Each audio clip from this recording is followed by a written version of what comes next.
Hola a tots i a totes. Intentaré anar tan ràpid com alguns per signar conveni. CGT, CATAC, CTS i IAC no estem en disposició encara de signar l'actual proposta de conveni. Motius? 1. Ens quedem amb la major jornada anual diurna de tota la sanitat catalana. Sant Pau, Clínics, Siscat, X estan per sota. Per entendre'ns que al final de l'any treballarem més hores que els i les treballadores d'aquestes empreses, unes 40 més. Ole, s'acorda pagar les baixes al 100%, com ja cobren els hospitals de tota Catalunya i com un jutge ha dictaminat. I l'empresa ha recorregut, correcte. Però, en canvi, l'empresa exigeix retirar totes les demandes que hi ha interposades, sigui quin sigui el motiu que les fonamenta. Per què? 3. El torn de nit segueix sense poder sol·licitar les llicències segons les seves necessitats reals. 4. S'amplia el vincle amb l'empresa sense contracte de 90 a 180 dies, és a dir, no es perd l'antiguitat amb 6 mesos sense contracte. Fins ara només eren 3 mesos. Ok, guai, però les treballadores afectades no podran fer reclamació de quantitat. Fatal. 5. No s'equipara els anys d'accés a les carreres professionals i d'incentivació. Metges, 4 anys. Infermeres, 6 anys. Tecais, pràctics sanitaris, tècnics sanitaris, auxiliars administratius i administratius, 7 anys. 6. Mesures que s'han proposat que en principi no havien de costar diners o no gaires s'han ignorat.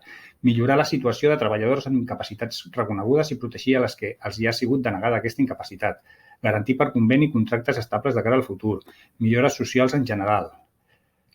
7. El repartiment total dels diners destinats a la millora del conveni no respecta cap mínima proporcionalitat.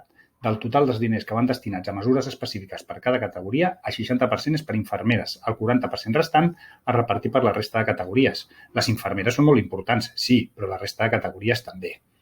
8. Volem seguir negociant. Tenim temps per negociar conveni fins al 31 de desembre. Per què aquestes presses?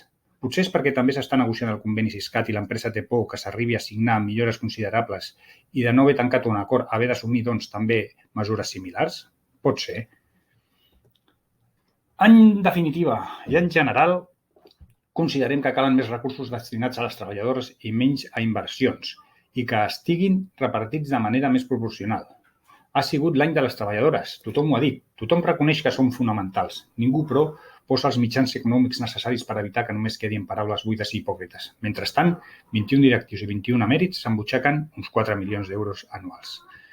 Us esperem a tots i a totes a les assemblees convocades per CGT CATAC a les properes setmanes. No falleu.